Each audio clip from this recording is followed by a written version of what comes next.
Hello guys and welcome back to my YouTube channel, and today I have here the Airstep Cat X.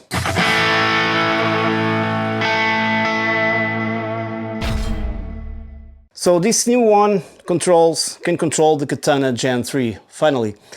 So I think you guys can see on the camera the lights, because maybe that's not the best perspective, but my other camera just died and I need to use this support here so I can make the video.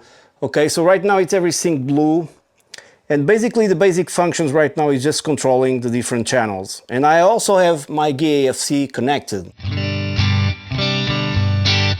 Let's check out different channels. If I click here, it goes to channel number 2.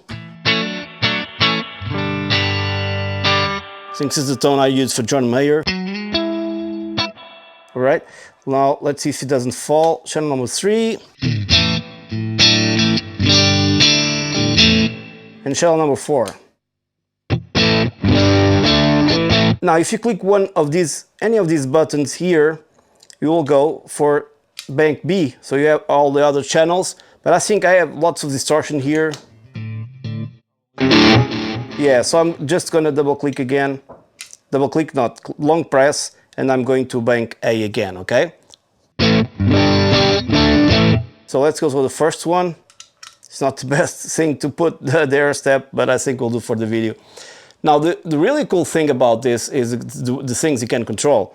So basically if I click this button here, right now it's connected via USB to my Katana.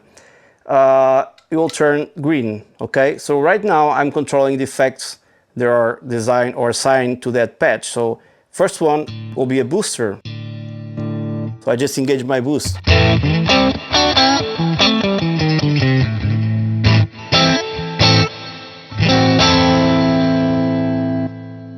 Back to normal. Now I don't know what I have here. I have to find out. It's a chorus.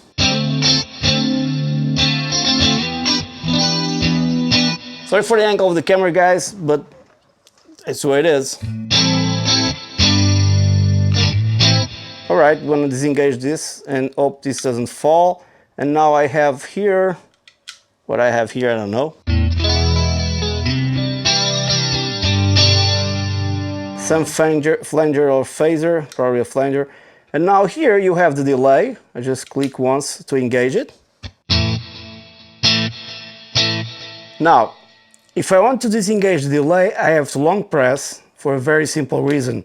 Because if I'm just pressing once, I'll be doing the tap tempo, right? So, not very loud, but anyways. If I want it slower,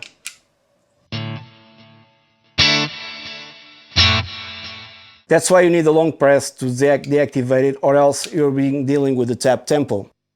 Now this one also controls the reverb, and as well making changes from adding, turning on effects on and off, and go for the bank. So you have to do a long press to disengage the reverb, all right? Now a long press to engage it. And then if you want to get out of this, you just click here and you're back to your banks. But now the coolest thing is going back to our editing mode, and I'm gonna add any of these switches, for example, this for the boosts, cycle through the different boosts that you have on the Katana. Right now I'm not really sure what I have, so I might have a bad surprise if it's too loud or something like that. But if I click, you guys cannot see on the Katana the blinking, the LED changing color. But if I click long enough, for example, I have here, maybe I think it's a Toushscreen.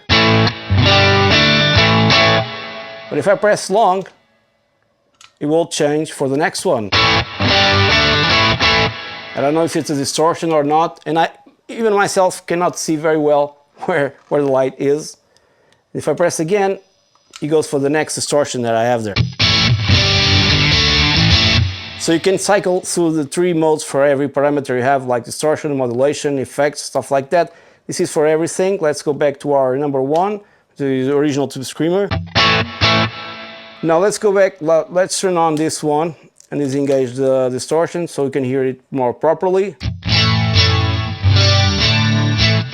That is indeed a chorus. Now if I long press, it will change for the next effects that I have there.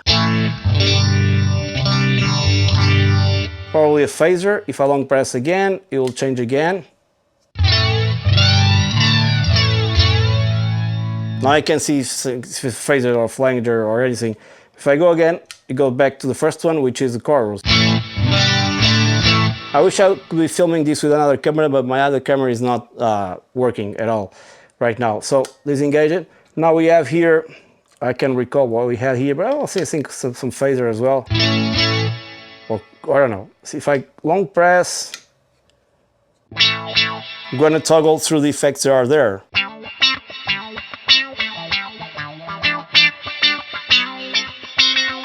So make sure you know what effects do you want, the effects that you want to toggle, because you might have surprises, and I'll always do that on my patches. I assign different effects. I didn't do that for this video, but I know what's going on when I cycle through them, okay? That's very important. One more cycle.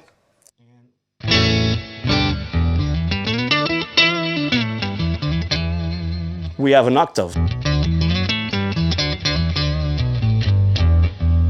All right, so if I press long again, you'll go back to my initial one. Kind of a flanger or a phaser, and I can turn it off. Okay, that's pretty much it. You cannot cycle, at least that I know, through the different delays and reverbs. I've tried to do that, but I cannot do it, because if you long press, you will engage it or disengage it. If you just press once on the delay, it will tap tempo, and here also only engage or disengage, okay? So if I press just once, it goes back to the normal channel. Now it also has two expression pedals. You connect two different expression pedals, and it also can be used in conjunction, as I'm using right now, with my GAFC. And I believe it's like you turn this off, you press these two buttons at the same time. Let me see if I can do that. And then turn it on. This blinks. And I believe now I'm controlling the boost, the solo level. Yeah. Huge bump in volume. I don't know what I control here. So you can access other functions built alongside with the ones you already know. Like this one, I don't know what it's doing.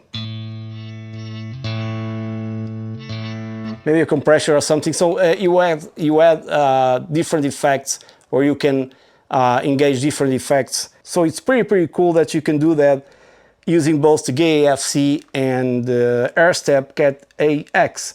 So hope you guys enjoyed this kind of small video. I'm running out of batteries. Today is not my lucky day. And grab one of these because it's really cool. Have more functions than the GAFC original from Boss. And it's just great. All right, guys. See you on the next one. Stay safe. Cheers.